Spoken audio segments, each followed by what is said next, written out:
জ্যৈষ্ঠ মাসের পূর্ণিমা তিথিতে স্বয়ম্ভু মনুর যজ্ঞের প্রভাবে মর্তে ভগবান জগন্নাথ দেবের আবির্ভাব হয়েছিল।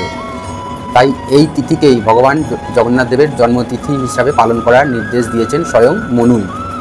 এই পবিত্র তিথিতে বিগ্রহত্রয়কে অর্থাৎ জগন্নাথ, সুভদ্রা এবং বলভদ্র এই বিগ্রহত্রয়কে মন্দিরের গর্ভগৃহ থেকে বাইরে এনে সাধারণত পূর্ব দিকে কোনো উঁচু বেদিতে স্থাপন করে 108 ঘটি জল দিয়ে স্নান করানো হয়, যাকে জগন্নাথ দেবের স্নানযাত্রা বলা হয়। এই পবিত্র এদিন জগন্নাথ দেবকে স্নান করাতে পারলে অথবা স্নান করানো যদি সম্ভব না হয়, তাহলে এই স্নানের দৃশ্য দর্শন করলেও মানুষের অতীত ও বর্তমানের সমস্ত পাপ ধুয়ে মুছে যায়, ভগবানের বিশেষ দয়া কৃপা লাভ করা সম্ভব হয় বলে মনে করা হয়।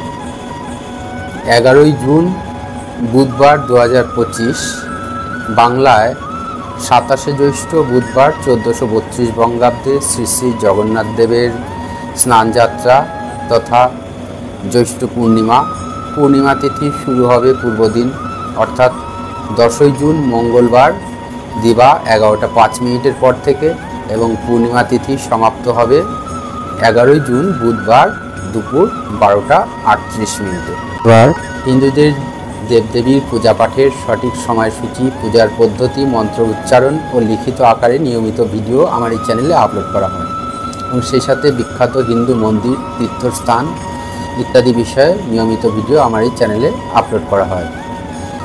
আর চ্যানেলে নতুন হয়ে থাকলে অবশ্যই চ্যানেলটি সাবস্ক্রাইব করে পাশে থাকা বেল আইকনটি প্রেস করবেন, যাতে পরবর্তী সমস্ত ভিডিও নোটিফিকেশন সবার আগে আপনারা পান, এবং সেই সাথে ভিডিওটি লাইক, কমেন্ট ও শেয়ার করতে ভুলবেন না। পরবর্তী সময়ে আবারও দেখা হবে।